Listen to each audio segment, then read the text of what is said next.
year or so ago, we read an article in the Greensboro News and Record about the interest there was in opening a homeless resource center here in Greensboro. And as we did a little more research into exactly what that was, we realized that our business was transitioning and that this building was going to become available, and that we thought it might be a natural fit for a resource center such as the one that they were proposing.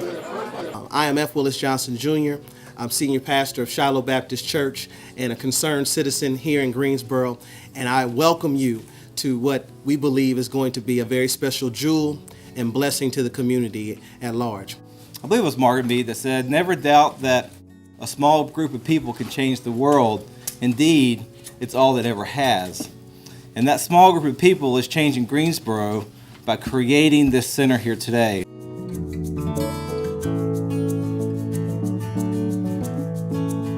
Several years ago, when the Community Foundation embarked on a housing report, we identified hundreds of issues that need to be addressed, and one of those issues was homelessness. We realized that we have over 1,200 people that are homeless in Greensboro and Guilford County. 200 to 300 of those are chronically homeless.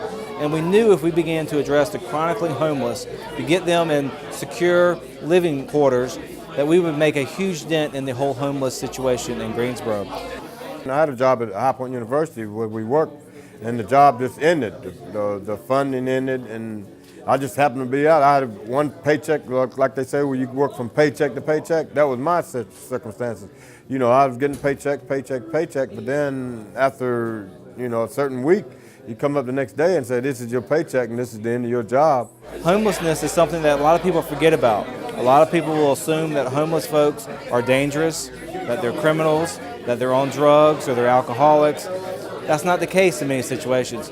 Many times we find that homeless people are in that situation because of circumstances outside their control. They could have been laid off, they could have had an injury on their job, so they were laid off from that because they couldn't show up for work. There's no place for those folks to go to be able to get back on their feet.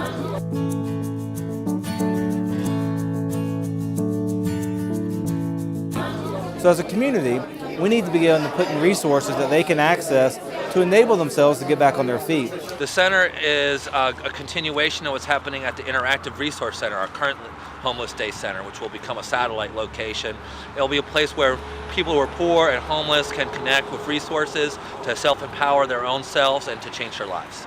But since I've been in the Interactive Resource Center, I'm in a transitional house, and I do have full-time employment, and I'm on my way to getting an apartment. And so for those who are homeless or in transition or dislocated, they can now have a place where they can come, find fellowship, find a refueling, but most of all, be fed with information and opportunity and hopefully the kind of help that they need that allows them to continue to go forward. As far as programming, getting help with rent, getting help with anything, getting help with getting classes, going back to school, just being a multifunctional facility. We're looking to open up maybe a daytime and nighttime shelter at this location as well, have basic needs such as showers and laundry, as well as your multi-purpose needs such as DSS, food stamps, like I said, sign up for GTCC classes, or basically just coming here for support. Men support groups, women support groups, faith-based support groups. That's what we hope to offer here at the Community Center. As with healthcare and a number of other issues, it's not just one organization or one program, it's a whole continuum that needs to link together. And so this is one link in a chain of resources that ultimately will achieve that end result of ending homelessness in the community.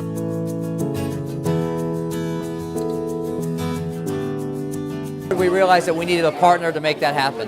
And so our first phone call really was to Walker at the Community Foundation. And we sat down with him and Patrick over lunch and talked to them about what our idea was. So what I did was work with the family in getting their ideas down on paper, structuring the gift so it made sense for them, still accomplish the purpose of making it available for a day center. Within a day or two, the transaction was completed. It was done on our schedule. And really, I can't say it enough, Patrick and Walker were easy to work with and really were good teammates in this project. The Greensboro Day Center really represents the best of Greensboro. You have very successful people that have wanted to give back to the community, very engaged people that want to give back to the community, coming together to address a common cause. And the Community Foundation being able to facilitate that, that's what this is all about. It's about making those connections across the community serving all parts of our community for the better of everyone in this community.